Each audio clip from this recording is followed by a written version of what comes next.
Profits. If you have not followed his Triple H Horse Racing podcast, you're missing out. It's one of the best podcasts in the country.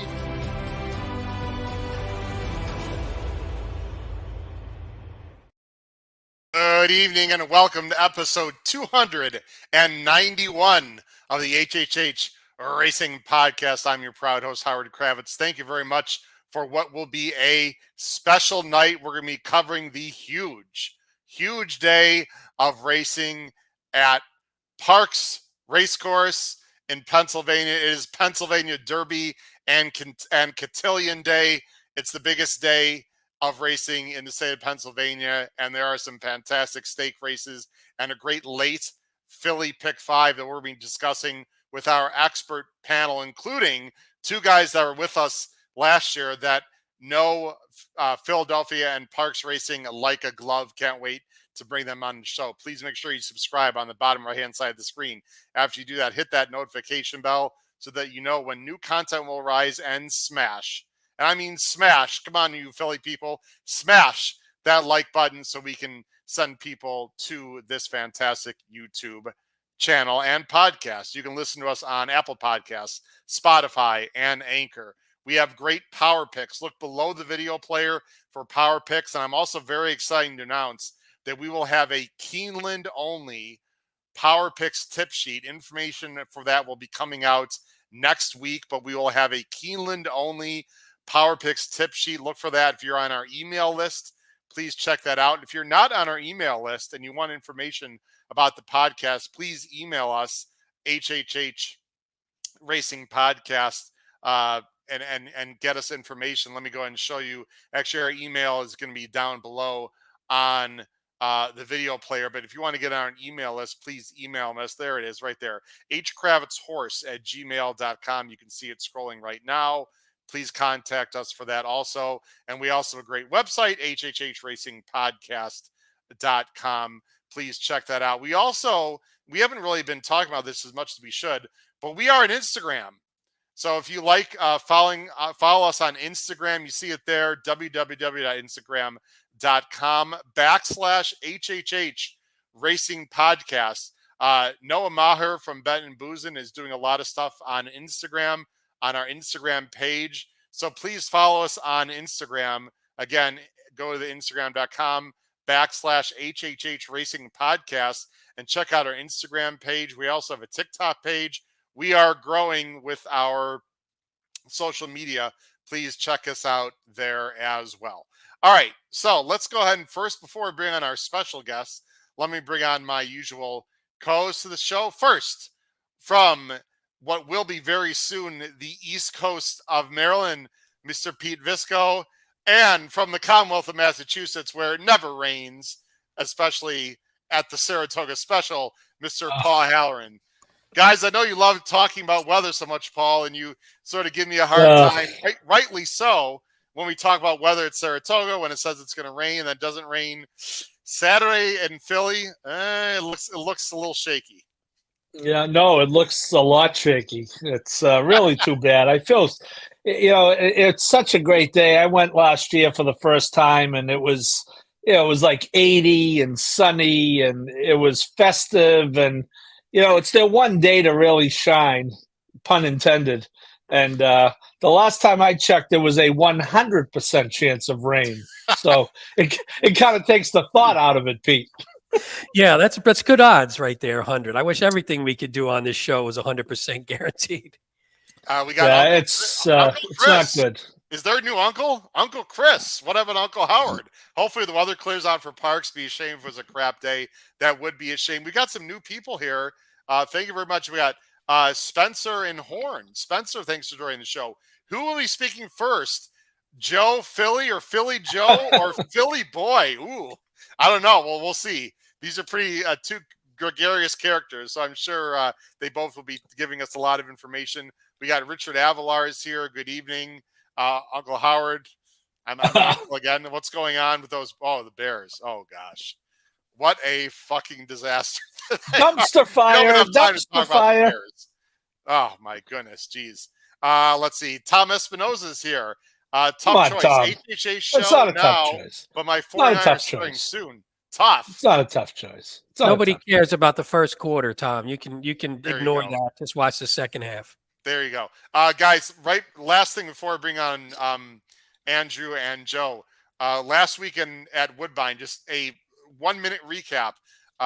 Patches O'Houlihan says, Howard, I'm going to stuff you into a locker, but does win by an inch, Paul, over a horse that I'm sure you and I had in the pick 5 at like 35-1. So Patches was game, but we were sort of right that he, wasn't a sure thing, although he was very game. Pete, you had not Modern Games. Sorry. Why am I drawing a blank? Master of the Seas. Who was impressive, but I don't know if he has like the turn of foot that's going to good for Santa Anita, Pete. I don't know. He was impressive. It was a bad field, to be honest. And that was the last race. The rail horse did not win that we talked about a lot, that went to the lead but could not hold on and replicate. It was a fun day last weekend at Woodbine, Pete. Yeah, only went too deep in that last leg and didn't have the winner, so got knocked out in the last leg of the pick 5. Luckily, it didn't pay all that much, so it wasn't super painful, but it's still better than ripping them up, as we say. Yeah, it was a good day though. Yeah, Master of the Seas was the big interesting one, because he'll go to the Breeders' Cup Mile, and it's hard to evaluate that race, like you said, because of the rest of the field was a little weak. Yeah. Any other thoughts? Quick thoughts on Woodbine last week, Paul? And then we'll bring on our guests and get rolling here. Yeah, I agree. I thought Master of the Seas, it was kind of a workman-like win. He wasn't overly impressive, but I can't say that I ever thought he was going to lose. Yeah. Well, now with that field. Now with that field. Right. Yeah, I think he did what he had to do, and, they move on to the big one. And I will say that the horses coming out of Woodbine traditionally do okay, especially in like a Santa Anita's. We'll see. We'll see, but I think the horses coming out of Woodbine. I thought Carson's Run, who not because I liked him, but I thought he ran pretty well. He was good. Yes. And Cherie DeVoe's filly in the other. Oh, she's so pretty. Other mile turf. She could be I don't know if Carson's going to be good enough to be a threat in the juvenile turf, but Cherie DeVoe's filly, I think, absolutely could be. So it's going to be fascinating. But there might be a horse called Copper Missile, Pete, in the Breeders' Cup juvenile turf. Yeah, we're gonna wipe all of them out. Obviously. There you go. Real quick before we go, Paul. We always talk about how we screw things up. So when I was handicapping for last week's show, I was handicapping the Cherie DeVoe horse, and I sent it to my cousin Nick, who you guys met at Saratoga. I said, I said, when you get to this race, you're gonna love this horse. Just bet it. Just write it down and bet it. So I text him after. I see she wins, pays 18. Beautiful. I was like, did you bet? And I was at his house Friday. I was up in Jersey. I said, did you have the horse I gave you? Oh shit, I forgot. So $18 horse down the tube. So as per usual in my family, we always do the wrong thing. So all right. Well, we're gonna do the right thing tonight. Let's bring on two great guys now. Guys, you'll remember these gentlemen hopefully from last year. I know one is a friend of mine. I know personally, and Andrew we've had on the show and is a terrific guy. These are two excellent handicappers. If you're just watching now, or you're gonna be watching later or listening later, you have to listen to the show, because these two guys are bringing on No Parx Racing very well, are very astute handicappers, and have done a lot in their careers in horse racing as well. So let me bring them on first. They're both from Philly, and they both have that name in their moniker. Let's bring on a good friend of mine, excellent handicapper, contest player, joined us at Saratoga. You guys might remember seeing him this past summer. Does a great job. Let's bring him on. And we have Philly, Joe Metka. Joe, how you doing tonight? Great, Howard. Thanks for having me. Hey, Pete. Hey, Paul. Good to see you guys again. Hey, Joe. Good to see you again, pal. And from In the Money Media, who does a great job covering the blog for In the Money Media, where yours truly sort of got my start 2.5 years ago. And guys, he covers Parx, and he covers it like a glove. And if you remember, this gentleman gave us some nice winners last year as well. Let's bring him on. Philly boy himself, Andrew Rdesinski. Andrew, how you doing? He's muted. He's on mute. He's doing the poll. My goodness. Oh man. My bad. What's up, Andrew? Hey, Andrew. Doing good. How about you guys? Everybody's doing good? Yeah. Doing good. I'd be doing better, Andrew, if I wasn't coming down into a freaking hurricane Saturday. I'd like to be coming down into the sunshine I came into last year. Yeah, last year was a lot better weather-wise. But hopefully we make a lot more money this year. So I'm going to bring you guys on a little Yeah. bigger screen here. So before we get into the handicapping, we'll go a little bigger screen. Joe and Andrew, very quickly tell everyone at home about how Parx may or may not play with a lot of rain. It looks like it's going to rain for sure. Let's cross our fingers and hope they don't cancel anything crazy like that. Andrew, you mentioned the wind might be the only issue, but I don't think it's going to be too bad. Have you guys played Parx when it's really sloppy? Any guess at all on how it might play on Saturday, assuming they're going to be running on the dirt? I guess I'll go first. Basically, don't go to the rail because down the stretch, the rail usually sometimes it has puddles, sometimes it doesn't. Depends on how much they take care of it. But if they seal it the night before, which I hope they do, it should just be more speed favoring than anything.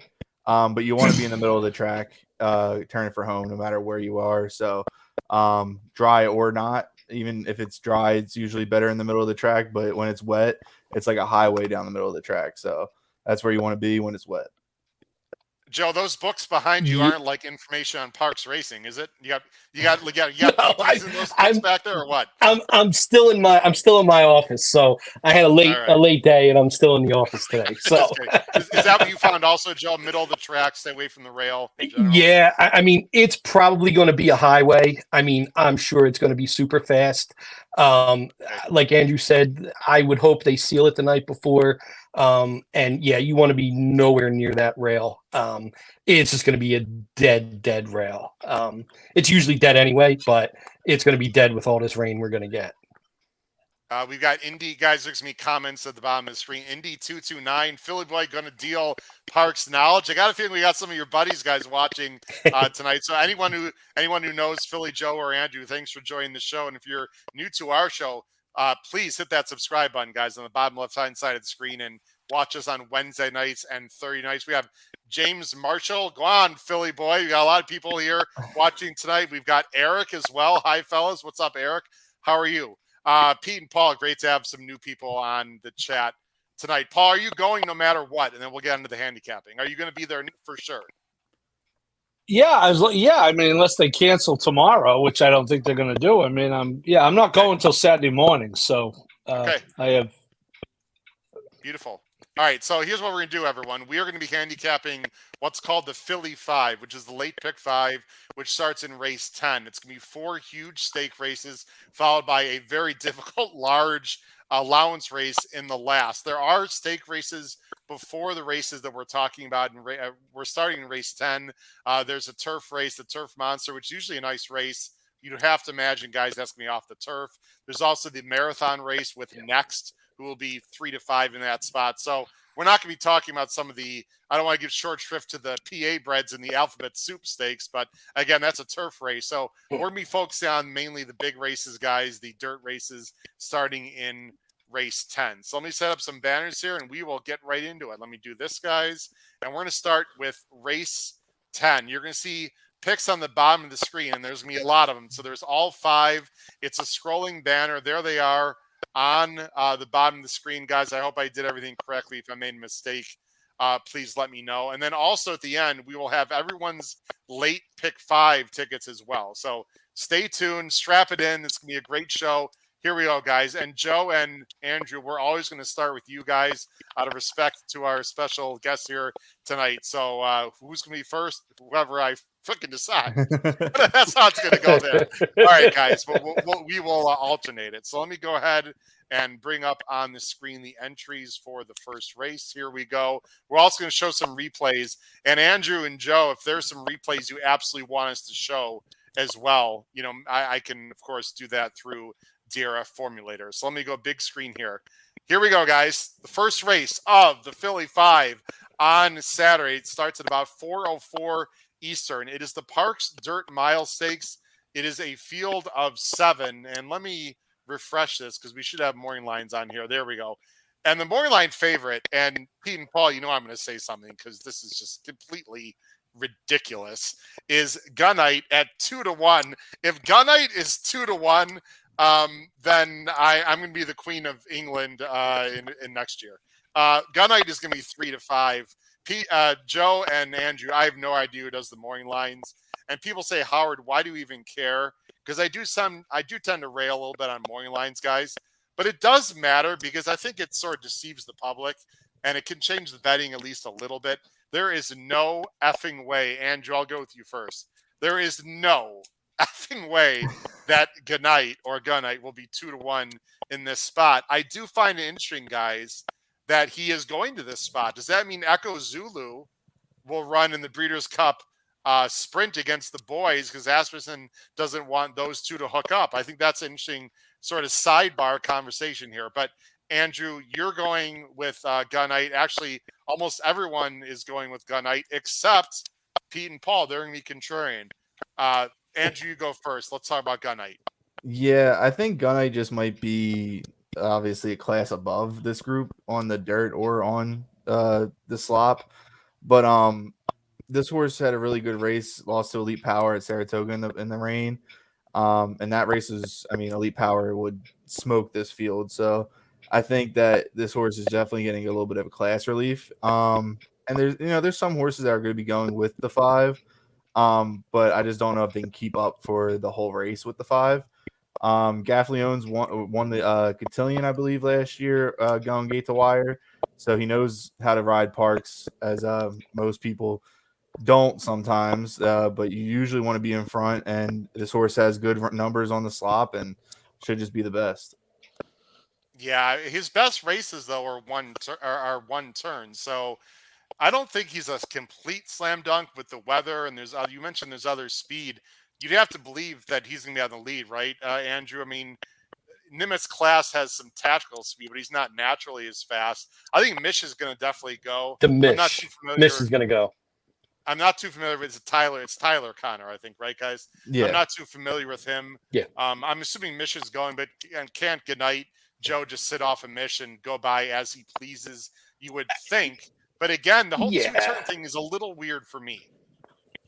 Look, and Andrew said it. I look at this as such a class relief for Gunite that I don't care if he's going 1 or 2 turns here. I mean, This is his race. This is his race to lose. His last loss in the last 3 was against Elite Power. I mean, come on. This is such a class relief for him. It'll be interesting to see if Mish does push to the front. And then, like you said, Howard, Gunite always got to do is just lay right off. Don't get into a speed duel. I don't think Tyler would. You don't need to. If Mish wants to go, let him go. If he doesn't, I don't really know who else is going to really go to the lead. If Gunite gets the easy lead, he's gone. I mean, as you'll see in the pick 5s, I mean, this was my single. Up, down, and everywhere. I mean, look, it sucks that you're not getting anywhere near 2-1 on this horse. If you are, I mean, I'd be loading with both fists. But yeah, he's probably going to be 3-5. So be it. I'm going to have, look, you take what it gives you. And I think that this is definitely his race to lose. Such a class relief for him here. Well, that's what Richard said. Do you think he'll run in the mile for the Breeders' Cup? I mean, that's all. We don't want to get into great details, but it sure feels like it because I don't know why he'd run in this spot otherwise. I mean, he could run in the Vosburg. Was it next week, Paul, right, against Cody's Wish? Now, maybe he doesn't want to face Cody's Wish, but that race would seem to fit him perfectly, and instead Asmussen goes here. So I find it odd. I mean, the last time he went a mile, guys, he lost to Cody's Wish. But he still ran a 99 buyer, guys, at Keeneland. So I don't know. This 3-5, Joe. Is that what you're thinking here? Is that what you said? Yeah, I'm thinking probably 3-5, okay. If not. Yep. I'm hoping 3-5. Yeah. I don't have too much else to add. Let's talk to Pete and Paul. And Pete and Paul, I know last week when we and Matt on, we just asked Matt a question, but today we'll just treat us like a normal show. You guys can feel free to talk about your picks, and if you want to ask, obviously, Joe and Andrew a question, you can. But we'll let them do most of the analysis. You guys are both going to try to beat Gunite, and I get it. I mean, there are some minor questions here. And Pete, you're going to go with Wayland Springs, who's an Archie bred, who's in really good form. Just ran a 98, just keeps getting better. Should stalk from the outside and in theory get a nice trip. I mean, you could have worse long shots than this one. Yeah, that was basically the thought. I mean, in the pick 5, I wound up singling elsewhere. So I decided, hey, if we can beat Gunite and if you can take down a horse that's going to be under even money, might as well try and do it when he's doing something, even though he towers over this field from a class standpoint, like Joe and Andrew said. He's doing something that maybe he doesn't love and going 2 turns. And what if he does wear down? What if Mish does go?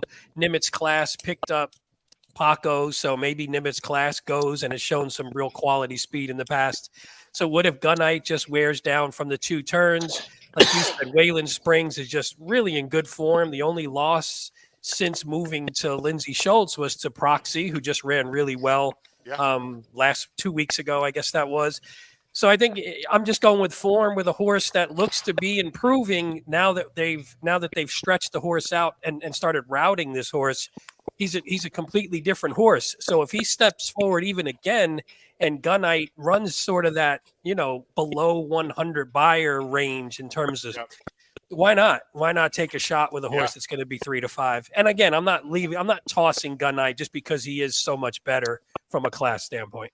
All the Italians are out tonight, guys. Gizmo Lacavelli, what's up, Gizmo? Said that it's already been made public that Gunite's going to the mile. I haven't heard that, but maybe if that's true, I didn't know that. Gary Colaroso wants to know if Gunite will be all out in this race. I mean, Andrew and Joe, I don't think Gunite has to win run his A+ race. I think I'll say his B+.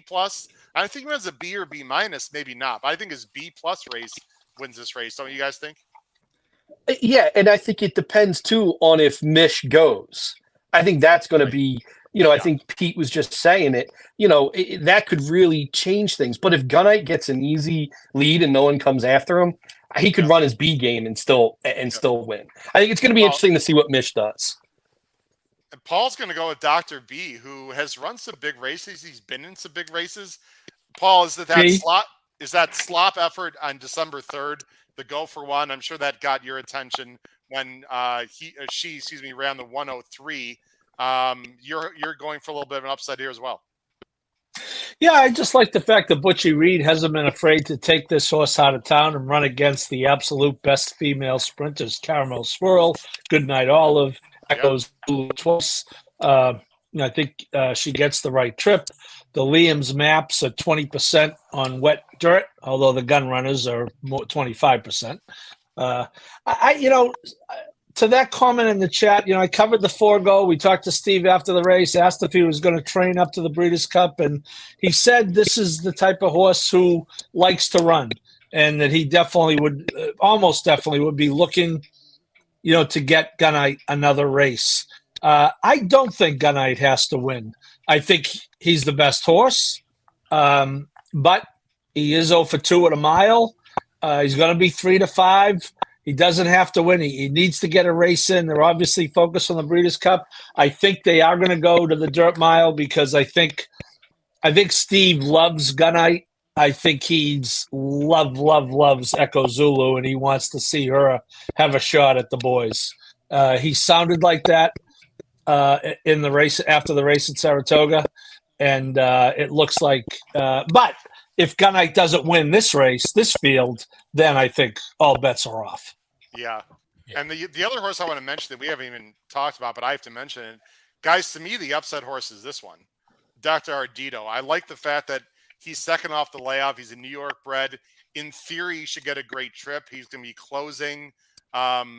He hasn't gone 2 turns a lot. A lot of those mile races are 1 turn, but it's IRAD. I mean, to me, this is the horse that could upset Gunite. And Joe and Andrew, I'm assuming you guys both agree because we're all 3 of us are 5-2. Is that right? And then we'll move on. Joe and Andrew want to comment on this horse?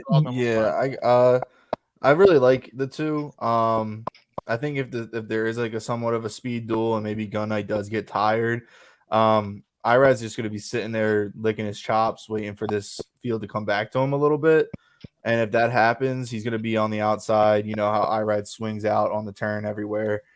He's going to be in the middle of the track, and if he gets to the middle of the track, he might just sprout wings and be the best anyway. Well, we got a little Trevor Denman. Denman's in the house. Joe, he's also 3 for 3. 3 for 3 in the wet, Joe. 2 for 3 on the win end, and a second. So that's wouldn't hurt him, right? That's what. No, not at all. And that's why I had him second. Like Andrew said, if Gunite does get tired, I mean, the 2 is just going to be sitting there waiting and licking his chops just to go into the middle of the racetrack and crush. I don't think it's going to happen, but who knows? We'll see. It's going to be a good race. So it's going to be a great race. Let's move on to the next race, guys. We'll bring up on the screen here right now. Hold on a second. Sorry about that. By the way, as you do that, Chad Brown, I saw an interesting 0 for 21 on the dirt at Parx in the last 5 years. So Yikes. that was a surprising. I mean, usually you figure he sneaks one out somewhere, but Pete's always got the stats, Joe and Andrew. That's real a quick. stat. I saw Andy Serling had commented on something that he thought that horse might not run. By the way, but I don't know if that was a throwaway comment. Or they just might not. It's cross-centered off the turf at Aqueduct. It was Aqueduct, right? Yeah. Yeah. Okay. Well, cross-centered off the turf, and they will be off the turf. Yeah. Yeah. Well, we'll have to keep an eye. There's going to be a lot of potential scratches. We'll see. The Gallant Bob, guys, grade 2. This is for restricted 3-year-olds going 6 furlongs. How about the purse? $400K. That is tasty. Big field here of 10, including some exciting PA breds on the rail and on the outside. Moorline favorite here is number 9, Rivet. There's a frog in the house. Asterson and Gaffleone 5-2. Let me go ahead and bring our picks up on the screen for this race. There they are right there. This is the first time everyone here on the panel has seen these picks, so I know they're excited to see who's got what, etc. Let's see. We went to Joe last time at first, I believe. Andrew, let's go to you first this time. You and Joe are both showing some Pennsylvania love, going with the number 10, Gordian Knot for Preciado and Sanchez. Pete and Paul and everyone at home better pay attention. If 2 guys from Pennsylvania both have a PA bred in this race, we might need to upgrade this one. Andrew, what do you like about Gordian Knot here in the very tough Gallant Bob? Well, not only do we both have the 10, we have our top 3 ice cold, same as each other. So, but I Gordian Knot is a Parx horse through and through. I was there for its debut. I've been following this horse since. This horse just loves Parx, and it's hasn't run on the slop yet. Lupe Preciado has been pretty particular where he puts this horse. But the workouts have been immaculate. This horse is going to be sitting on its best effort, despite the last race being pretty poor. But that was just a prep anyway for this. And the outside post might hurt, but I think there might be a couple scratches anyway because of the track. So I think this horse actually fits better. It might not be 5-1, but this is my single in the pick 5 anyway. So I'm hoping it runs good.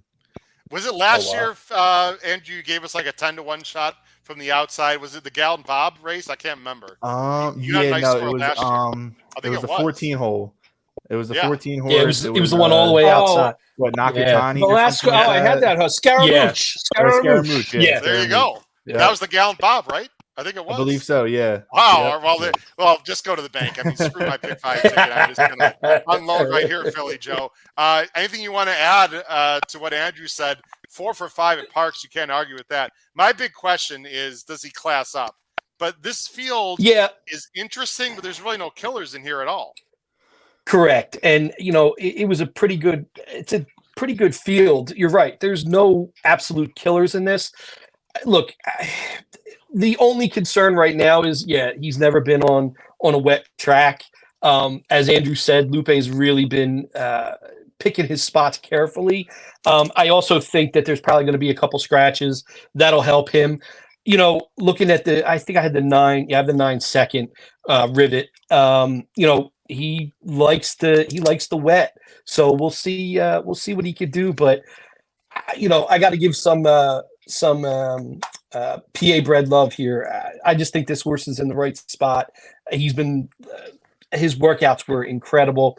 He's been, everything he's asked to do, he's been doing well. So, I'll give him a shot here. A real shot. And Joe, he feels like the kind of horse that can go faster if he needs to. Like, he just always gets the job done. And Rivet, who's going to be the favorite here, I know he's fast. He's faced some good horses and he's got some back numbers.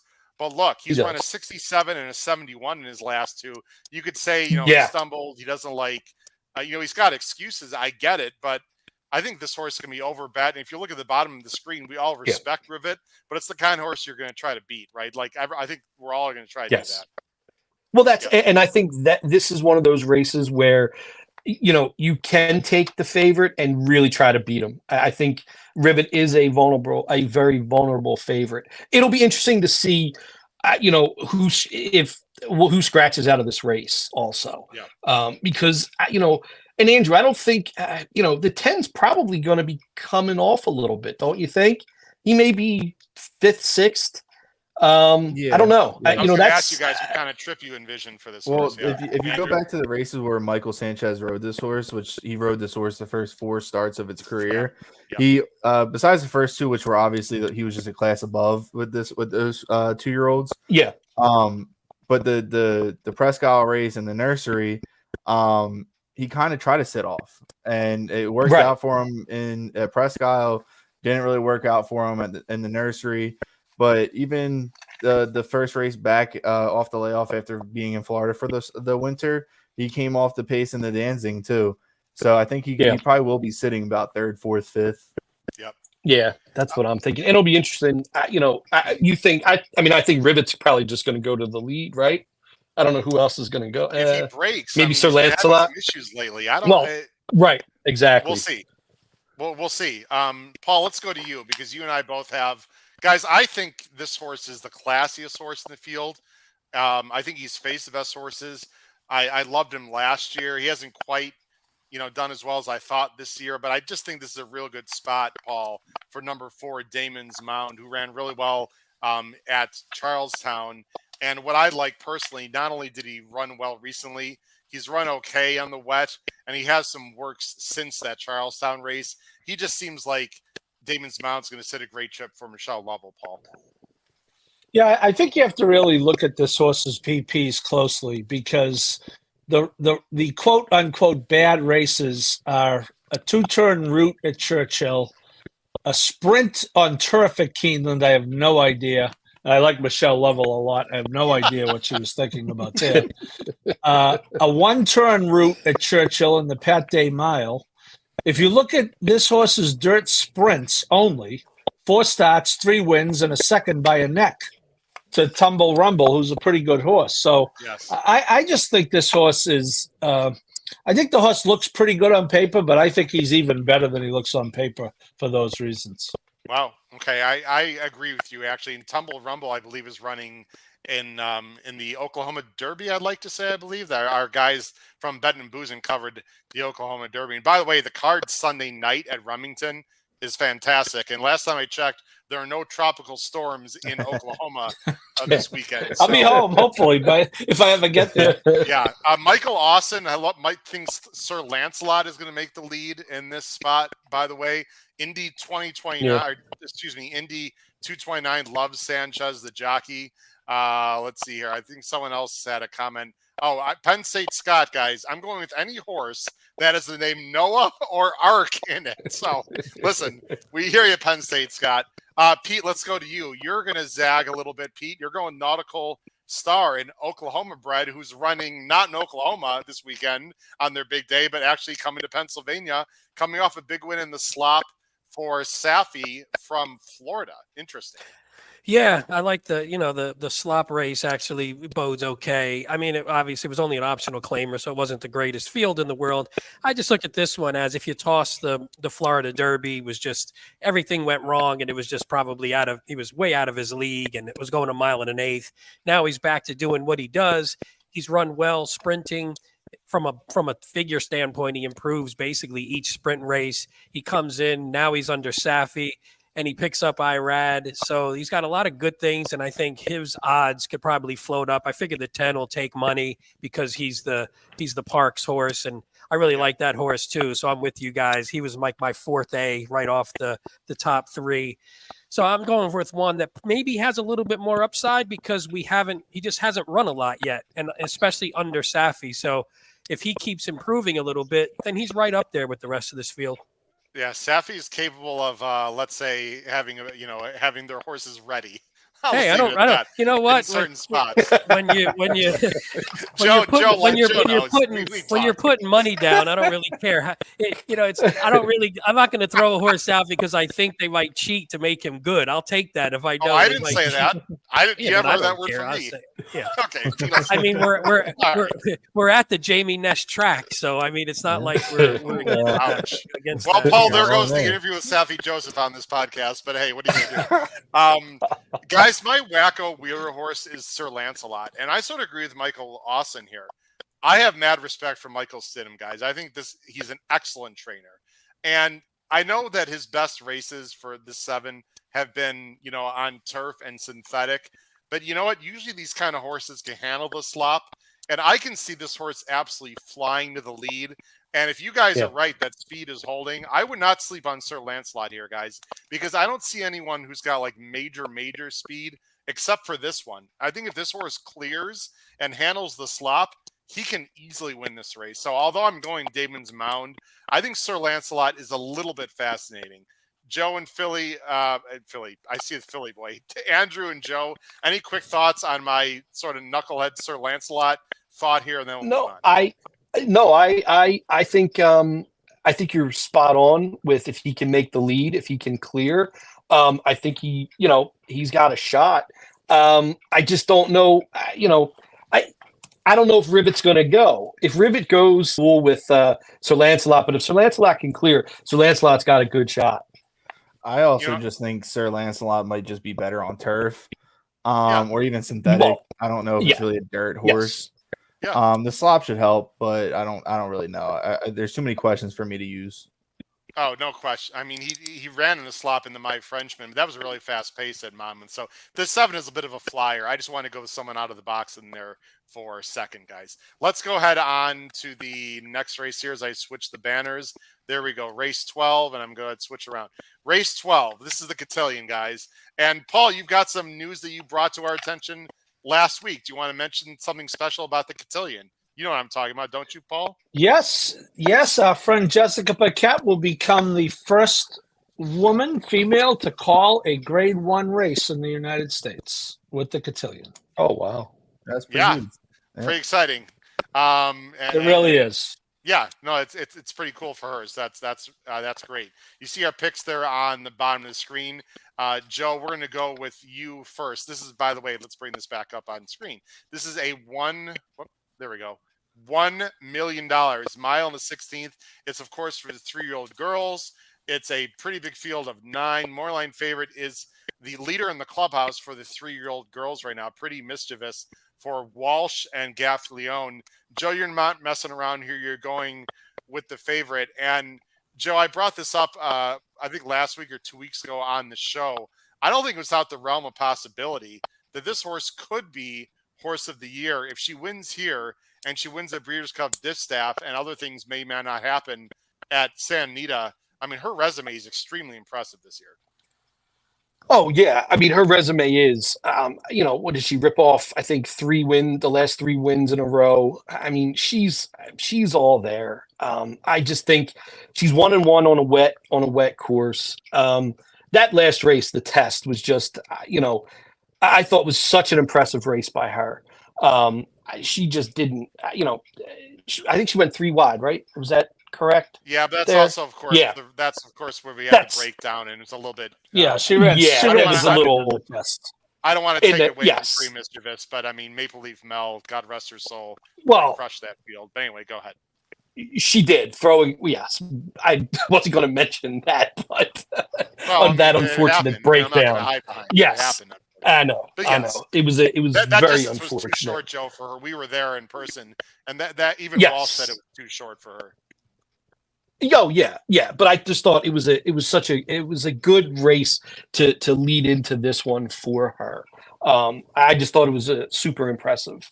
The next horse I looked at, I liked Ceiling Crusher a little bit. That last race was a hell of a race by that horse in the what was that, the Grade 3, Torrey Pines. The Torrey Pines, yeah. And then I went with it's sort of a sentimental pick in third, Majestic Creed.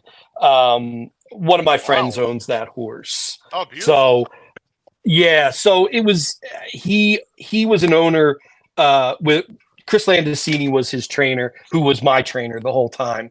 And Okay. me and him were the last owners, but right before Chris died. And he switched to Bobby Ann, she's a great horseman. And I wish nothing but the best for those guys with this horse.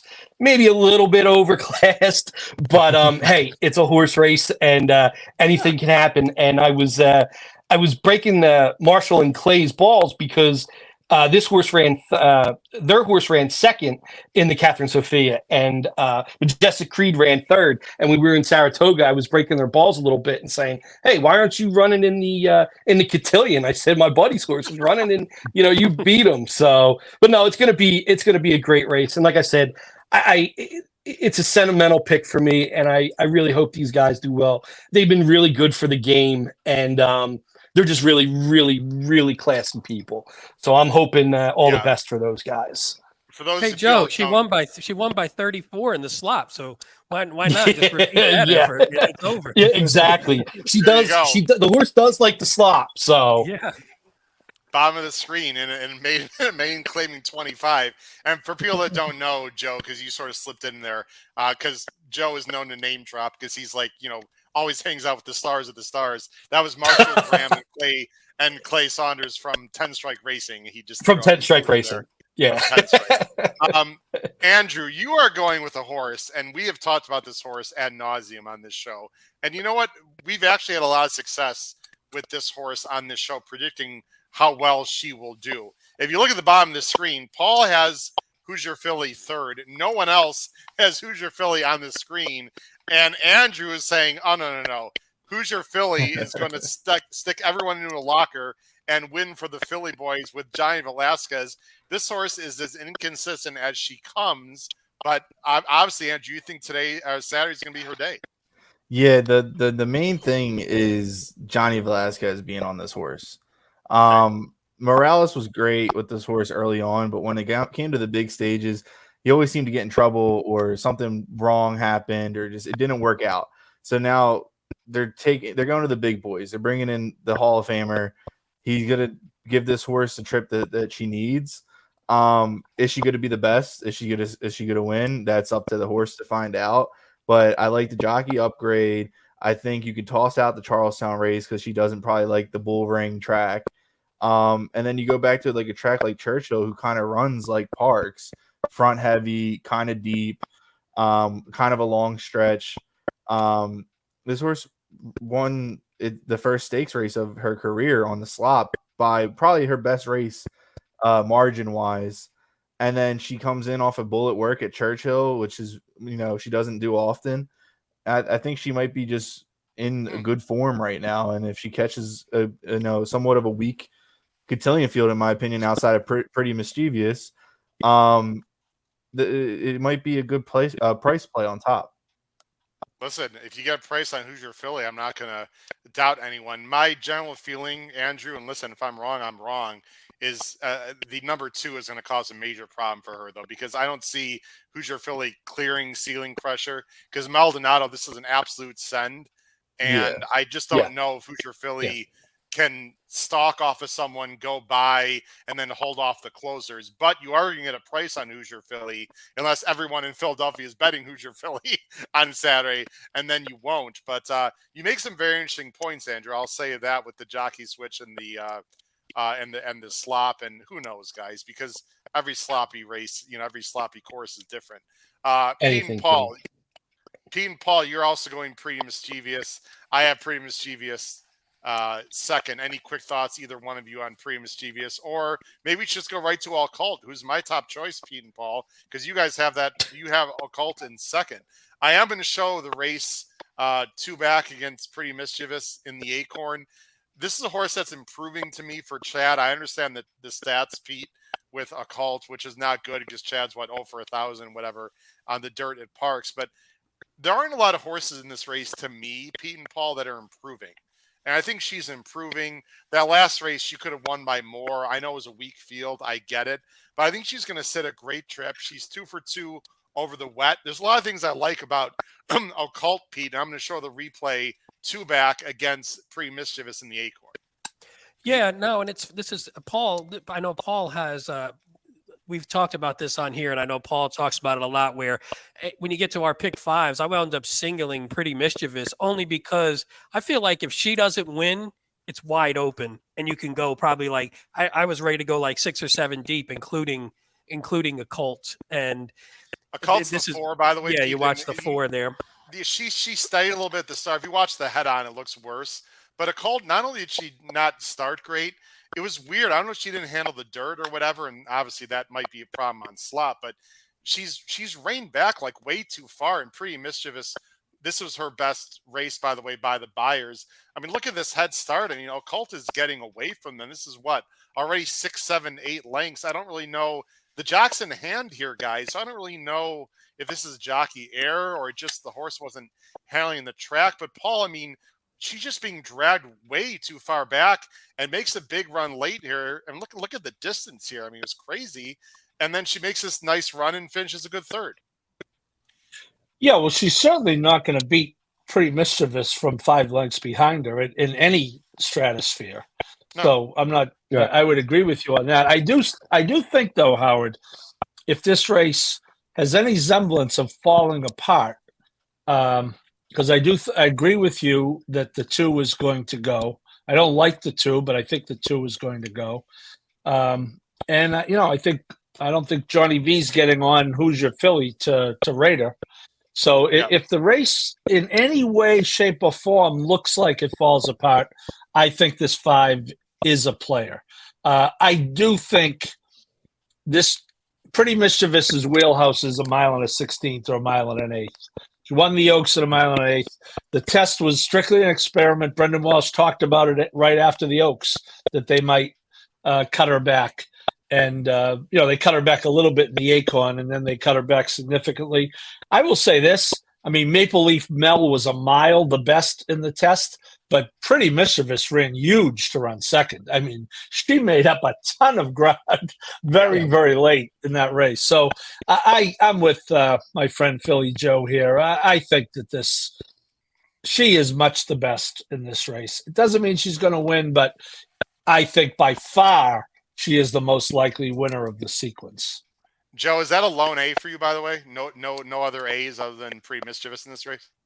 Joe, for you? No, well, you might use others underneath, yes. But is that alone in an ABC? That would be, yeah. But I mean, like in the pick 5, I went super deep because I think Pete said it. If she doesn't win, I think it's wide open. And I took my single with Gunite so I could go deep in other legs. So yeah. And Andrew, Pretty Mischievous will be, I don't know about odds on, but 7 to 5. I mean, she's be pretty low, right? It'd probably be no lower than probably 4 to 5 at the lowest. I mean, just because maybe it depends on how much money's in the pools. People always gravitate towards the favorites shipping in on these days. And I think Who's Your Filly is going to get some. Who's Your Filly is going to get some money, and that may push Pretty Mischievous up a little bit. I think. I don't. You think? I don't. I'd be surprised if she went off 4 to 5. No, I'm saying I'd be surprised on the low end it would be 4 to 5. Yeah. No higher than probably 7 to 5 or 8 to 5 though. I think it's gonna be in that. And I think this is by race. This is race 12. So by now, how the track is playing is going to have a big effect on who wins this race. I think you're going to have a pretty good idea by this point whether you should just play, Who's Your Filly and Ceiling Crusher. Figuring one of them is going to just roll around. But if it's a fair track at all, I do think Pretty Mischievous is the best. But I think you do have to pay attention, see how the day is going. Doug O'Neill, by the way, on Ceiling Crusher said that this is their Breeders' Cup. So if people think, well, she's a Calbred, she's going to fly across the country and not run, I'm pretty sure that Ceiling Crusher is going to run a good race and be on the lead. I don't know if she classes up. Other horses are going to be breathing on her. That last race, by the way, for Ceiling Crusher, anyone that likes her, go for it. There was a scratch in that race. I think Baffert scratched a horse, if I recall, from the outside because he didn't want the outside post. Wasn't that the race, Paul? Where that was Feza, wasn't it? Wasn't that No, Feza? he scratched out of the. Feza scratched out of there. That was just a really weak race, with all due respect to Ceiling Crusher. So, but Baffert is not scratching from the outside post in the next one, boys, and he made sure everyone knew about that. So, wow, Bob, you're so game, you're so gutsy for running your horse from the outside post. What a shock! And boy, do I have strong opinions about Reincarnate, but I'm sure we're going to get to it right now, guys. Here we go. Pennsylvania Derby. Joe and Andrew, the best race of the year in Pennsylvania. It's always an exciting race. We've seen a lot of really interesting Pennsylvania Derbies, from DQs to big efforts to upsets to whatever. I think this year's rendition doesn't clearly have a superstar, but is really interesting from a pace dynamic, from a race flow perspective, from a betting perspective. I'm really looking forward to this race, Joe and Andrew. Yeah, I think the Pennsylvania Derby is one of the better betting Pennsylvania Derbies in the last maybe 5-10 years. Usually Baffert sends a monster every year, and he wins often in this race. But I'm not a big Reincarnate fan. I'm using it, but it's not my top pick. If we're gonna get into top picks, go ahead. Here we go. I'm scrolling on the bottom of the screen. Why not move on? Yep. Joe and myself, and and Pete, we're all going with a horse that I am very impressed with. This horse, Andrew, and you're not going with that horse. So we'll come back to that. But you're going to go with Magic Tap, who actually I'm the only one. Andrew, you and I are sort of going solo. I have this horse in second. I've watched this horse run a bunch of times. I'm a big fan of his. He's going to have to step up, and he's going to have to rate. But I see a speed duel developing here, and I think Magic Tap could be an absolutely the dream spot to get the job done. Sorry to steal your thunder, Andrew. I'm assuming you feel no, you're good. Yeah, no. So I think Saudi Crown doesn't want this distance at all. I think it's just a little bit too far. Every time this horses went over a mile, it got caught somehow. Granted, they're getting caught by Fort Bragg and Forte, which would also be odds on in this field. Yeah. But I don't know. I just have a feeling that this horse might want a little bit shorter, like a flat mile and not a mile and an eighth. Which if this horse also gets pressured from either Scotland or, maybe one of the outside horses, like the 10 or the 8, if they run, Magic Tap's going to sit the trip. And Gaffleon's going to know the track from playing, riding in other races earlier, hopefully winning on some of them that I back. But the recent workout's really good. The one race that I really liked was its last race. Mm-hmm. It's hard to win like at just getting up at the wire at a mile and an eighth at Saratoga. Usually it's, you don't close that well. But this horse, was dueling the whole way. I mean, you could see it right there. He's pressing the 5 the whole way around, and then still, lets the 5 get loose in front of him and still runs them down in the stretch. And that type of look, the more the horse goes to the middle of the track, the better it runs, and that's how it's going to be at Parx. And Film Star, by the way, so I bet Magic Tap in this race, so I remember it well. And Steve they always had high hopes for him. And Film Star came back and absolutely crushed last week at Aqueduct, although I will say it was a pretty easy field. But Film Star did come back and win, as you can see there. But going by Film Star, Andrew, and I like this horse a lot, going by Film Star is not the same as going by others in this race. I'm sure you'd have to admit that as well. He's going to have to step up. Yeah, but if you look at Film Star really had like a lonesome lead and got to kind of be comfortable up there.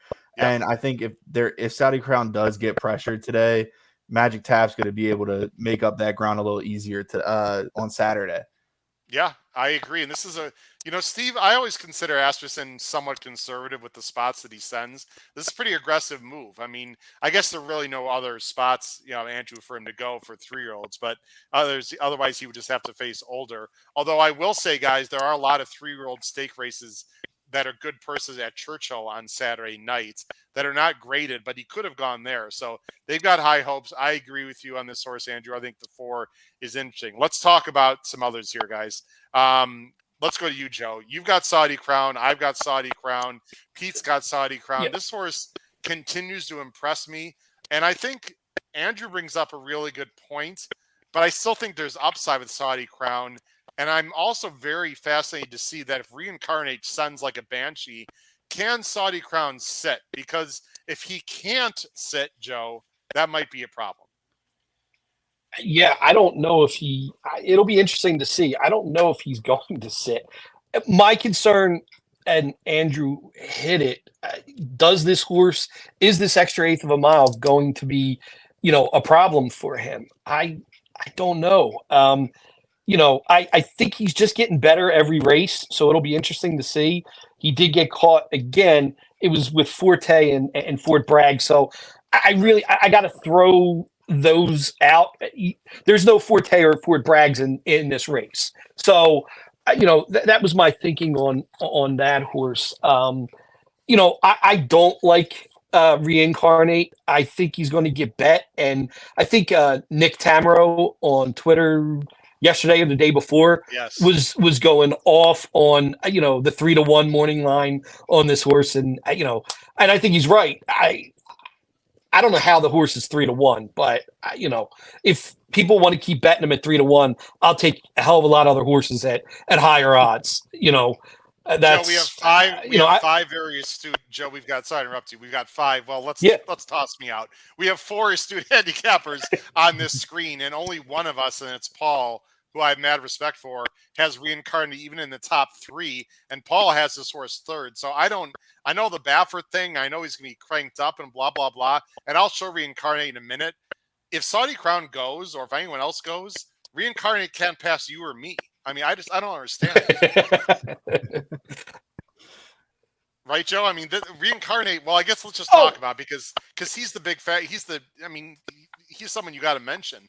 Okay, he at Los Al. Big freaking deal. Los Al is a weird track. I thought his other win, was in the Sham, but that was at a mile on a speed favoring Santa Anita. He didn't. That was Santa Anita. Yeah. Right. He actually ran okay in the Rebel, I thought. He had some trouble, if you remember, and ran well. But Arkansas, he couldn't pass anyone there.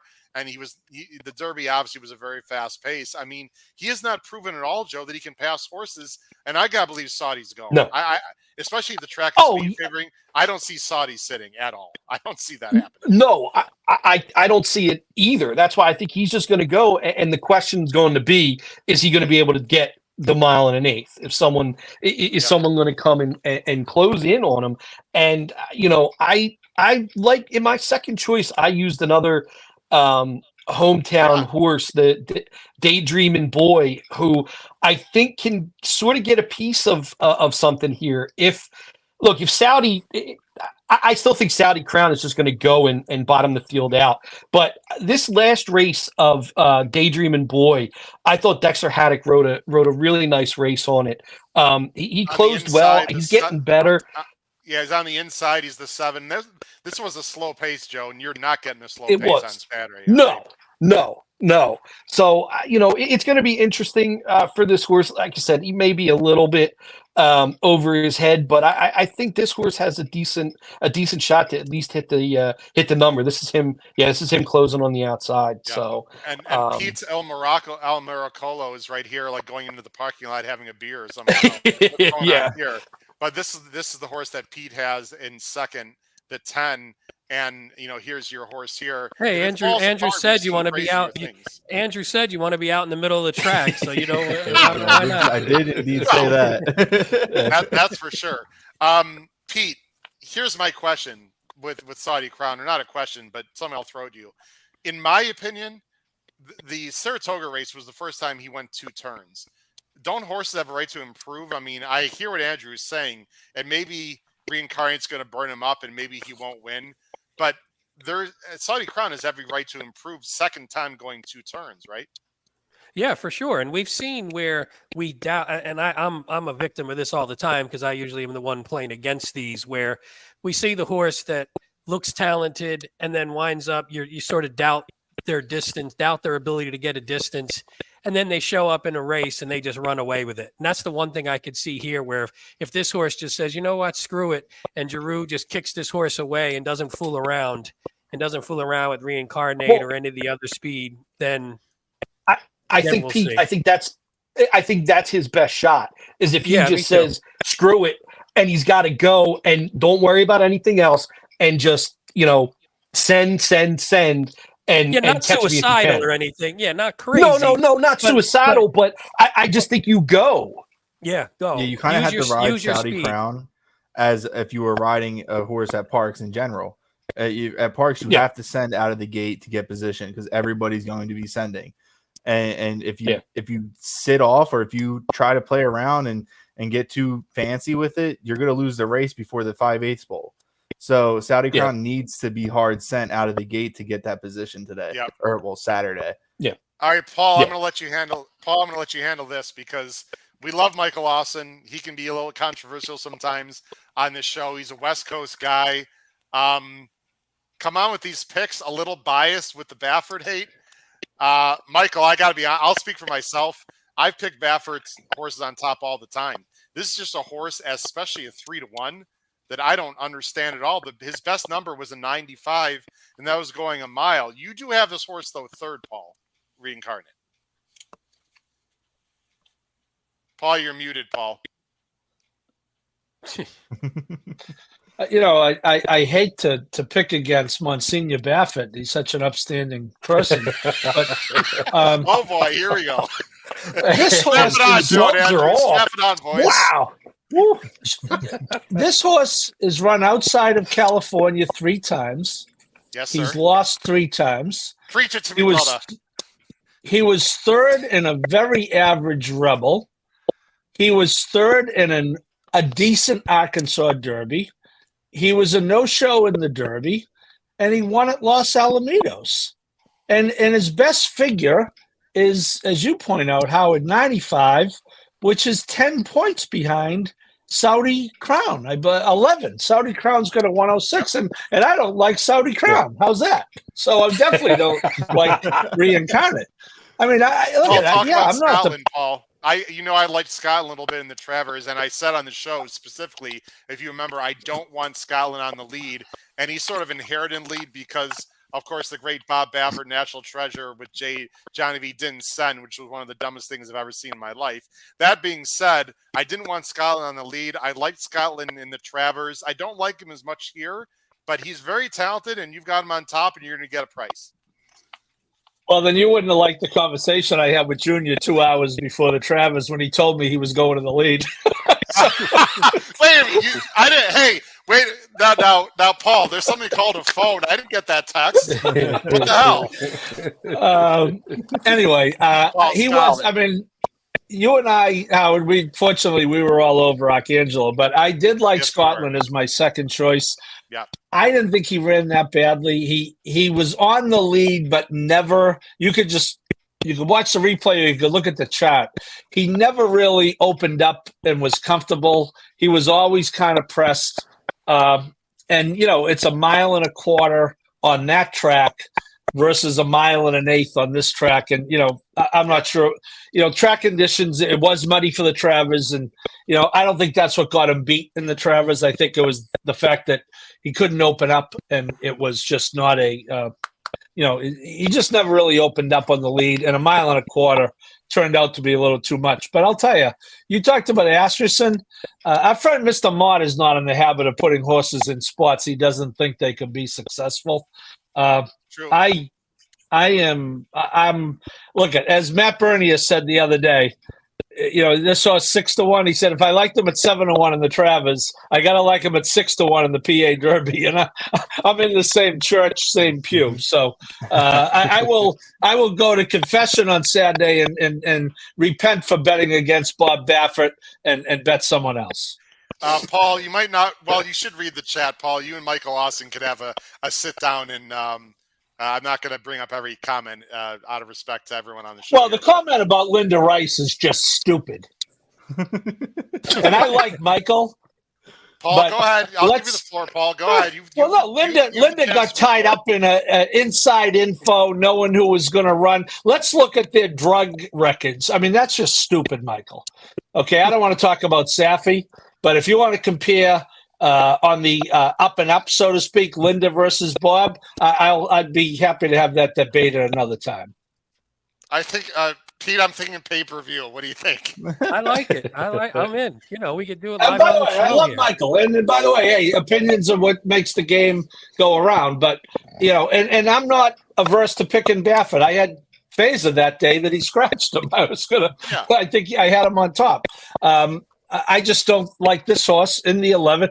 And by the way, Phaser was scratched in that race because he had the 8, and he said he didn't like the outside. So the 11 at Parx is worth flying. And he also won with Taba. He also won with Taba, which was the 8 horse too, right? But you know what? In fairness to him, he also doesn't put his horses in spots where they don't succeed. And someone asked him the question about he's 2 for 3 in this race. He won it with McKenzie. He won it with Taba. Adare Manor was horrible last year, but he did win it with the other 2. So, hey, look, am I going to be surprised when Reincarnate wins? No. Am I going to have him as a B or a C on my ticket? Yes. Is he my top 2 or 3 picks in the race? No. Joe and Andrew, we're going to get to the last race, and we appreciate you guys joining the show. It's been an interesting conversation. I guess my final thought on the Penn Derby, and I'll throw this to Joe and Andrew. I think there's a lot of horses that are hard to trust, even as talented as some of them are, like Saudi Crown. And this is to me, this is a spread, which I don't usually spread in these kind of big $1 million races, but it feels that way, doesn't it, you guys? Oh, yeah, 100%. I mean, I think on my ticket, I used 6 horses. Wow. Look, Saudi Crown wins, so be it. I like the horse, but if he doesn't, I think it's wide open after that. And I think a handful of these horses can do it. And look, with I know what's the name, Incarnate is getting the no love. Reincarnate is getting no love, but that's what makes this game so great. Is look, someone could think that the horse is the next coming, and someone else doesn't. And Joe, we'll Michael's see what happens coming on after Saturday. you now, Joe. Michael's coming after you, Joe. He makes a fair point. That's the game. That's the game. Yeah, and I also used 4 horses in this race. I used the 3, the 4, the 5, and the 8. We didn't really talk about the 8. I just think if things fall apart, the 8 should be there. So why not use it at 10-1? And I think it's good value play. Yeah, we didn't talk about Gilmore. Sorry, Andrew. Gilmore is an interesting horse. I think he might be better at sprinting, but he's talented and he's here for a reason, right, Andrew? I mean, Walsh is also bringing some heavy hitters into town, so maybe just brought this one for a shot. But I mean, this horse has some back numbers, and the horse ran good in the Woody Stevens. Granted, it's only 7 furlongs, but why not? Why not use it? In a spread race like this. Let's go to the last race. We're going to talk about this race just for 5 minutes, guys, real quick, and then we'll show our pick 5 tickets. Again, let me bring us all on screen here. We are having a great, fun conversation with some excellent handicapping guests, Joe Metka and Andrew Rdesinski from Philly, who have given us some great insight. Please make sure you comment on the bottom of the screen. Make sure you hit that subscribe button. We'd really appreciate that. And look into our power picks for Keeneland, which we'll be talking about on the show next week, because Andrew and Joe, we've been crushing it on the show and in the power pick tip sheet for over 2 years here. And by the way, Andrew, you're going to have picks. Let's real quick before we talk about the last race. Andrew, tell everyone very quickly what you do for In the Money and where they can find your picks for Saturday at Parx. Yeah, so I've been doing Parx spot plays and the mandatory payouts for the Philly Big 5 and etc. But for In the Money Media for probably about 2-3 years now. I've been kind of slacking this year because I started working overnight, so it's like, I haven't gotten all the consistency out there, but I will be having a full article write up for the Cotillion and the PA Derby. I'll have a little sheet out with some of my buddies over In the Money Media. Real Dynasty picks over there. They're based out of New York, so I have some of them for a free 14 race sheet with some pick 5s and whatnot. But I'll be having my picks everywhere, and I'll be talking to whoever needs to be talked to really about anything. and Andrew, what's your Twitter handle real quick also? It's the Philly Boy 415 right there on the lower thing. Yeah. And PTF told me the check is in the mail, Andrew. So you'll be getting stuff soon. Come in the money. What, Joe? What, Joe? I don't get it. Let's move on. Don't worry. The I won 1% of a horse last year at the Pennsylvania Derby, and I never got a check for that either. Wow, really? Wow, that's ridiculous. All right. Well, anyway, by the way, That's all love. It's all love. I better PTF if you hear this. I'm just kidding, man. Just kidding. Yep. PTF. We love PTF in all seriousness. The guys does an unbelievable job. All right, guys. Race 14, the last race of the pick 5. We'll just talk about this quickly, but it's important. I mean, this is the closeout leg of the Philly 5, which could pay nicely if some upsets occur. It's allowance optional 16,000 for 6 furlongs. Did you guys notice the purse? 100,000. 100,000 for this purse for optional 16 claimers. It's a monster field of 14. If it holds together with a morning line favorite from the Rail Comedy Act for our boy that we mentioned earlier, Jamie Ness and Ruben Silvera. I mean, wow, what a way to end this show. Joe, we're going to go with you. You are going to go with Jamie Ness and Ruben Silvera from the inside. Yeah, when in doubt, this is Jamie Ness's track anymore. So, look, you got 100,000 allowance optional claimer. I mean, looking at, I think they claimed this horse for 50 a couple back. Yeah. These horses, some of these other horses have been running for such lower class. I don't like that he's on the rail, but hopefully the Jamie Ness training will kick in a little bit, and he can do some damage. I honestly, this is a crapshoot, this race, especially with the way the track is probably going to be after everything. I mean, what's this go off at 7 o'clock, probably 6:30, 6:45. The track is going to be a complete disaster at that point. It's going to look like Gotham it just out is. there. Yeah, exactly. I mean, it's just going to be bad. So, throw some darts at these horses and see what's going to happen is my feeling on this. I think I used the 9 also in second. The Wicked Sight going, for Lou Linder. Look, this horse picks up Flaunt Giroux. That's a big, it's an upgrade in this race. But I don't know what to think of this. I don't know what to think of this race. I'm curious to see what Andrew has to say. Well, Andrew's got the 5. This is a very difficult race. He's got the 5, Cabra Chica, 8-1 for connections. I have to admit that I'm not overly familiar with. Just won an allowance race at Parx last time. Yeah, so that's. I feel like that's where I come in. I come into this, race with a little bit of an advantage here, just simply because I watch Parx every day of the week. Okay. I really like this 5.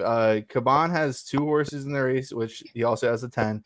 And granted, he has the Apprentice on the 10, which has been riding really well at Parx lately. But Ramos isn't too bad. He had a really good last 6 months of his apprenticeship last year, and he's been riding good. It's definitely a trainer upgrade. I'm friends with Angel Castillo Sanchez, and he had this horse to run really well when he had her. And I think this horse just is going to be loose on the lead. I don't see anybody else really going out in the front. And if she can duplicate what she did last time, she wins. Yeah, the 9 should be. I think the 9's going to go. But then again, I don't know. I just think the 5. With Florent? No, I agree with you. But it's Florent against all Parx jockeys. Well, it's not Florent against the big boys where they all plan it differently. This is where things get a little hectic. So, by the way, guys, I think this horse is the one that's going to be on the lead. I know she's got blinkers off, but isn't the 6 pretty fast too? Yeah, I don't know. I think this horse is definitely fast. I don't know if she's going to be in the lead. Okay. Yeah. I don't know if she's going to be in the lead right off, maybe. All right. It's obviously, who knows, guys. This is a complete crapshoot. Pete and Paul, let's go to your top quicks real quick. Paul, you're going at the 1-9-1 also, Paul. Do you agree with Joe? Yeah, I was for the same reasons, although I just put a big A next to the 5 on my little screen here, Andrew. Thank you very much. I'm not going to put a lot of time into trying to beat a horse that the guy who watches Parx every day likes.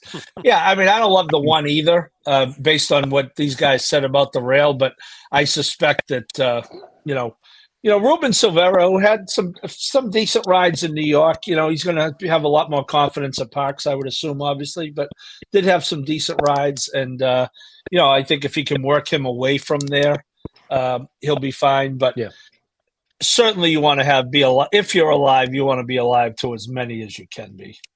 And Pete, you're going to the outside with the number 13, Shero, who I think you have the same idea I do with the 11. These are horses that are going to be coming from the outside, Pete, sort of stalking the speed and might be wide, but at least will be in the clear in a big field. Yeah, that's the hope. I mean, this is a weird race because there's so many horses that are there's so many that are sort of dropping down crazy from and have just been bouncing around from different class levels. So it's just hard to know who's going to run and who's just sort of maybe the class that you just don't see and maybe their results. And this one is it's a Parx lifer, also 4 for 8 on the win end. Yeah, just likes the track, likes the distance. Has races. If you look back, has races that can win, especially when at a little bit of a lower level. So seems to win when he's at like the lower optional claiming levels, even though they're still a little higher than these, even if they're at other tracks. So I think this might be one that just gets a little bit overlooked, especially off that last race. Looks like such garbage. So maybe if you go back though, you find races that could beat this field. But I'm more of like a 6 deep in this kind of race anyway.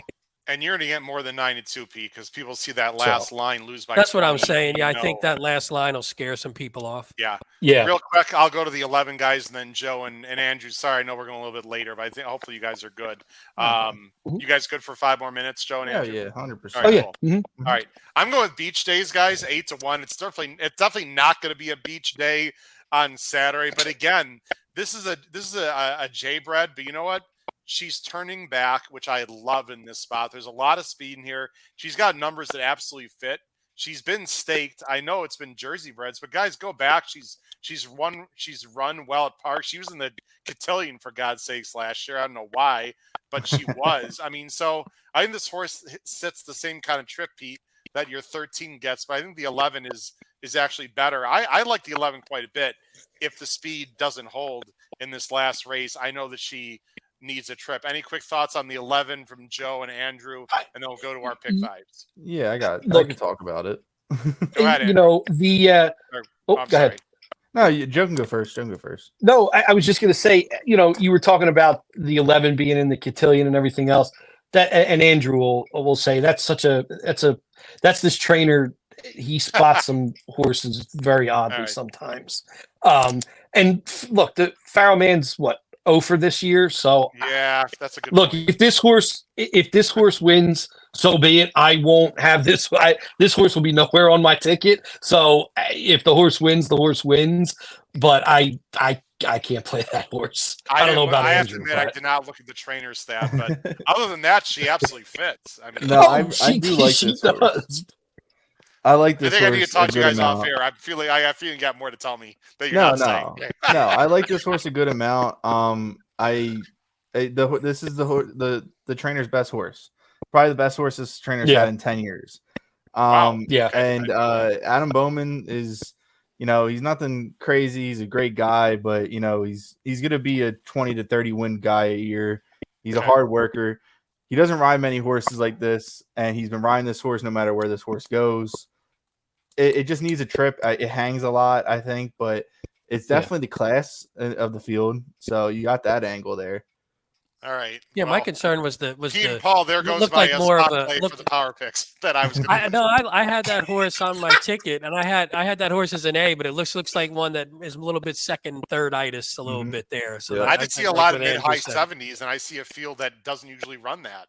Exactly. Look, you know what, and I might end up eating my words, and the horse will get its first. The trainer will get its first win here.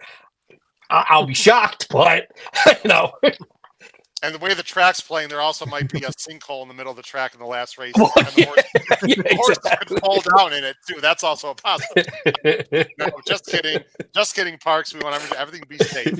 All right, Joe, let's go to our pick fives, guys. And again, we really appreciate you guys being on. You guys giving some awesome things and analysis to think about on what's going to be a tricky day. And you really got to, I think, Paul, you mentioned it, and Joe and Andrew, you mentioned, you really got to watch these races, watch the weather, see how they're playing, because we could completely veer away from our picks on this show 48 hours in advance if the track plays differently.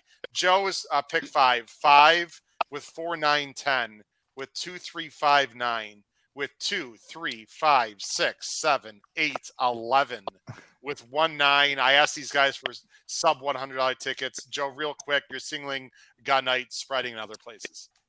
Yeah, that I was looking and I was between singling Gunite. I didn't know. Yeah, in this type of thing on a caveman ticket like you wanted, you got to find, I think, at least one single. I thought Gunite. I'll do that horse in the beginning. If I lose, I can come back and do some other stuff. I usually like playing a little skinnier in the beginning, get deeper as it goes on. Look, my bankroll for the Philly Big Five, I mean, I'll probably invest, I don't know, maybe $500, $600, $700 into the ticket. I'll have a lot of A's and everything else. Well, I think there's 250,000 into it. 264. So so I'm good. That's going to be one of my. I'm going to concentrate the most on that bet. But again, I don't know. Right, I mean, it's your home track. Exactly. Yeah. And I don't know what's going to happen with all this rain coming.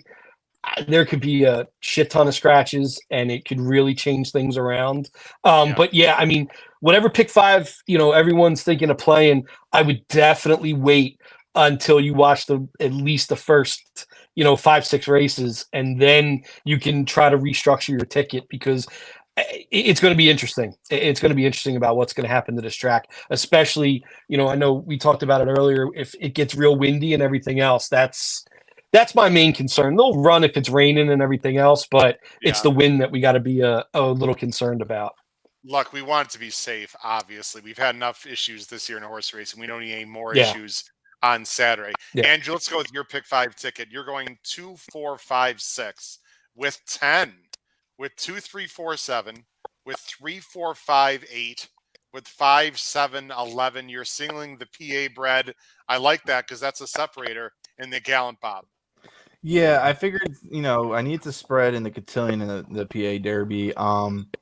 Gunite, I mean, it might play a smaller ticket when it comes to game time, but I just want to use a couple extra horses in case of scratches, just to play a little safer. And you said under 100, so I made the most out of that with 96. But yeah, and you have to spread in the last leg at least 3 horses. You could go Paul, more. Who tends to go over 100 when he feels like it, but that's all. You could go all in the last leg, and you probably catch a price regardless. So if you can go skinnier in the first 4 races, I would definitely recommend going all in the last.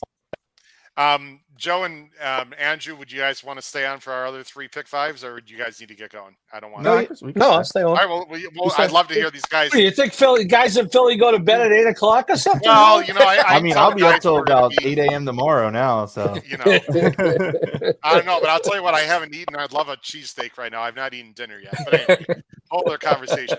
Let's go to Pete. Let's go to you, Pete. Pete, you're thinking a little bit the same lines as Andrew, where you're trying to get a price maybe and beat Gunite in the first leg. You're going 4, 5, 6 with 1, 5, 9, 10 with 3, 5, 10 with 1, 7, 9, 11, 13. I love, guys, that there's just people singling in different places. That's what makes this show great, and that's what makes horse racing interesting, is people are trying to figure out this handicapping puzzle and go in different directions. Pete, your ticket. Yeah, so I figured if you're going to try and beat a favorite, like we talked about, to try and beat Gunite in the first leg, might as well do it when maybe he's doing something that he might not be as great at. So why not take a shot? And if you can catch a price there, that just kicks it off. And then with the single of Pretty Mischievous, like I talked about, I was like, I think my original ticket, I was about 6 deep. And I figured if I'm going that deep, I might as well just single Pretty Mischievous, because I think anyone else, like Joe said earlier too, I think anyone else can win that race. And it's similar to probably the PA Derby. The PA Derby, I just didn't want to go too deep. I kind of like Saudi Crown. I don't love anyone else. I'll take the shot with Il Miracolo. Hopefully he's going to run out to the outside rail and just roll by again. And then the last leg, I just think that race is nuts. So I was trying to get as deep as possible. Interesting. I like that ticket. My pick 5, and I'm the ABC ticket for myself, Pete, and Paul is going to be available in our Power Picks tip sheet. And so, Andrew, we got to get you on that list. Andrew, we'll talk after the show. Joe's already on the list, but we'll get you on that list, Andrew, courtesy of the HHH Racing Podcast. Not that you need any help, but, you know, maybe you want some other opinions once in a while from other tracks. Because believe it or not, Andrew, there are other places in the United States where they run horse racing other than Parx. He might want some horses to just cross off immediately, like that, like in Let It Ride or something. So you can use the tip sheet for that. I'm going to single gun it. I'm going 5 with 1, 4, 5, 7, 9, with 3, 5, with 2, 3, 4, 5, 6. Joe, I got your 6 in there just in case. Insanity. With 1, 6, 9, 11, I'm going to use all $100. I'm using the 2 guys, Dr. Ardito and Waylon Springs, as backups that you don't see on the screen. If Dr. Ardito's not in there, I'd probably throw the Nimitz class in there because it's trained by a Kravitz. So how do I not throw a Nimitz class in there, of course, in the first leg? And then I'm not going spreading the Cotillion guys. I think it's either Pretty Mischievous or maybe a Cult. I don't like anyone else in that race personally. I think the Parx is a spread, and I would spread more in the last race. I'm using the 1. I'm going with other speed, and then the Bowman horse that apparently has no chance in hell, according to well, they didn't say that, but they brought up some good points. I'm going to eat. You know what? I am going to eat. And a jock that I'm going to eat my words. You know what? I'm going to eat my. You know what? I'm going to be dead wrong, and everyone can say it, but. As we on the show, Joe, we didn't really talk about your background. You're not that active on Twitter, but just for people that aren't familiar with you, you've been successful in contests and you lived in Philly all your life. Just quick 30 seconds for people that are not familiar with you, Joe. Yeah, no, I've been in the racing for 25 years, I guess now, almost 30 years. I owned harness horses back in the day. That's how I really got into the business. And then when Parx got a casino, I got out of harness and I started buying thoroughbreds. And I'm in the contest world. I won the World Horse Players Tour. And yeah, I mean that's pretty much how I got into the game. So yeah, no, Joe, you do a great job. We've had a lot of good time. We've had some interesting walks at Saratoga too. That we survived yes, somehow in 95 degrees. Yes, we have. It was not pretty a few years ago. Andrew, I'm gonna let you close out this. Well, actually, we'll get Pete and Paul too. But Andrew, final thoughts on what you're looking for Saturday. Unfortunately, let's just first of all hope the hell they run. I mean, I think they're going to run. If they were going to cancel, they would have done it by now, I would think. But Andrew, other than the obvious weather, what are you looking forward to on Saturday in particular? Yeah. Well, Chris Griffin actually just texted me and said that he'll send me any updates. So if I get any updates, I'll let you guys know. Because I did tweet at them this morning asking Thank you. Seeing if anything. Andrew, but we'll exchange phone numbers, Andrew, after the show. Yeah. Stay on the screen. I got Andrew, you. right after Yeah, the no show. problem. But yeah, I'll be there. Hopefully not drenched in water, but hopefully I can get a spot somewhere inside. But I'll be there.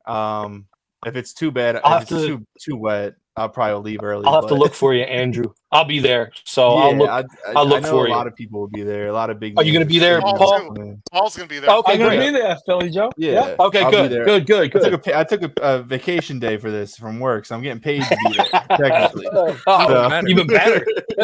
No, I'm definitely going to be there. I'm very familiar with those vacation days. Yep. Paul, final thoughts. Of course, you know Jessica Paquette well, and we did a live show last year, guys, and Jessica tipped out Society for us live on the show, actually. So, Paul, maybe you can make sure you send a little. Maybe we should have a new Penn Derby text chain amongst the 5 of us if you get any intel from Chris Griffin or Jessica. But your thoughts, Paul, for Saturday, other than the weather, obviously.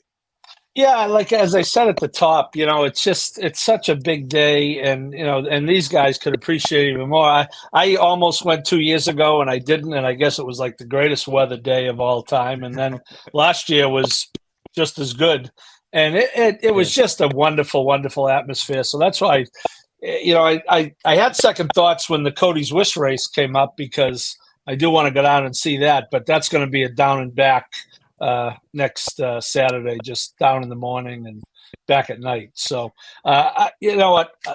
Rain or shine, I'll be there. Yeah. Gizmo, Gizmo, just get me the plane ticket, man. I'm there. I got no problem with that. Yeah. So, the Turf Monster is always a good race. It doesn't look like there's going to be a Turf Monster on Saturday. It looks like there's going to be an off the Turf Monster. No. All right, Joe and Andrew, TV. I just have one last was thing. nice enough to fly me out to Kentucky Downs last week. What's that, Andrew? I just was have one at last Kentucky Downs thing. the first time. Was 2 weeks ago. Sorry. To promote the PA Derby and whatnot for whoever wants to go. They do give away a free hat for however many first people. As you can see, this is last year's, and I think that's 2021's on the right on with Paul. So this year's design is actually pretty cool, but it's free entry. It's free parking. We can't really beat that. You don't get that at many racetracks. So if you want to stand out in the rain or whatnot, that's where you can go Saturday for some free fun. Pete, final thoughts on Saturday. It's me. We love big days. This is the last big day outside of Breeders' Cup preps, and of course things really ramp up starting next week with the Breeders' Cup. Yeah, you love when a track that isn't on sort of the national stage gets their day, and it just sucks that if the weather sort of takes a little bit away. I mean, the only disappointing thing is the PA Derby doesn't have sort of the big names that we know from like the Triple Crowns or some of those the summertime horses. But maybe they can a horse like Saudi Crown could use this race to sort of vault into that upper echelon. And Pretty Mischievous, she's just under the radar, but she's, like you said, she's been as good as anybody. So from a big name factor, it may not be there, but there's a couple horses who this could be stepping stones to the Breeders' Cup. And that's all you're looking for at this time of year. For sure. Guys, it's been a great show. And Pete and Paul, I don't know about you, but we have great people on this show that preview the Breeders' Cup with us. Joe and Andrew, I don't know what you guys are up to, but you guys are right up there at the top of the list. If you guys want to come on when we do, we have several Breeders' Cup shows that we do, and we could use some help. So maybe Pete and Paul, we should get these guys more info and see if they can come on for the Breeders' Cup, because we really enjoy talking to you guys. You just give great insight, and hope you guys enjoyed the show. It's always a lot of fun when you guys come on. For Pete Visco, Paul Halloran, Andrew Rdesinski. How do you pronounce your last name, Andrew? It's Rdesinski. Rdesinski. Sorry, Andrew Rdesinski. And Joe, is it Met? Yeah, Joe Metka. This has been your host, come on, Howard Kravitz, episode 291 of the HHH Racing Podcast. We wish everyone lots of luck and success at Parx on Saturday. Crush your bets at Parx this weekend. Take care, everyone. Have a great night. Bye-bye. See you now.